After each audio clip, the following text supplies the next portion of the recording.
بسم اللہ الرحمن الرحیم۔ السلام علیکم سامعین، باب علم میں خوش آمدید۔ کیسے ہیں آپ سب؟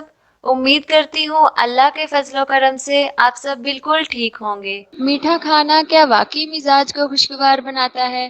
اکثر افراد کا خیال ہے کہ کچھ میٹھا کھانا مزاج کو خوشگوار بناتا ہے، جبکہ اس کی دوری چڑچڑے پن کا باعث بنتی ہے۔ مگر کیا یہ واقعی درست ہے؟ تو اس کا جواب سائنس نے بتا دیا ہے، اور میٹھے کی خواہش یا شوگر رش اور مزاج پر اثرات کے درمیان کوئی تعلق موجود نہیں ہے۔ برطانیہ کے واروک یونیورسٹی کے تحقیق کے دوران 1300 کے قریب بالغ افراد پر ماضی میں ہونے والی 31 طبی تحقیقی رپورٹس کا ڈیٹا اکٹھا کیا گیا۔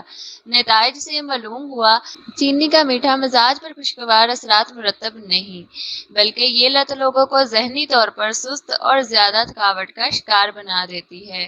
محققین کا کہنا تھا کہ یہ خیال کہ چینی کا استعمال مزاج پر خوشگوار اثرات مرتب کرتا ہے دنیا بھر میں بہت مقبول ہو چکا ہے، اور یہی وجہ ہے کہ لوگ میٹھے مشروبات کا استعمال ذہنی طور پر زیادہ الرٹ ہونے یا تھکاوٹ سے لڑنے کے لیے کرتے ہیں۔ اس تحقیق کے دوران محققین نے چینی کے مزاج پر مختلف اثرات جیسے غصہ، ذہنی ہوشیاری، ڈپریشن اور تھکاوٹ وغیرہ کا جائزہ لیا۔ انہوں نے یہ بھی دیکھا کہ چینی کی مقدار اور قسم کس طرح مزاج پر اثر انداز ہوتی ہے، جبکہ وہ ذہنی اور جسمانی سرگرمیوں میں مددگار ثابت ہوتی ہے یا نہیں۔ انہوں نے دریافت کیا کہ میٹھا کھانے سے مزاج پر کسی قسم کے مثبت اثرات مرتب نہیں ہوتے، چاہے لوگ جتنی بھی چینی کھا لیں۔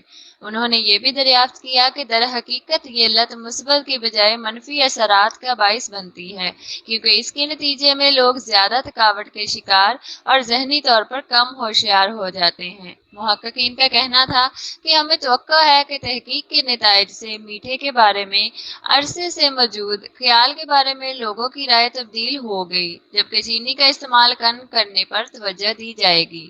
سامعین، ایسی ہی مزید معلوماتی ویڈیوز حاصل کرنے کے لیے ہمارے چینل باب علم کو سبسکرائب کریں اور ساتھ دیے گئے بیل آئیکن کو پریس کریں تاکہ ہماری آنے والی ہر نئی ویڈیو کا نوٹیفیکیشن سب سے پہلے آپ کو مل سکے۔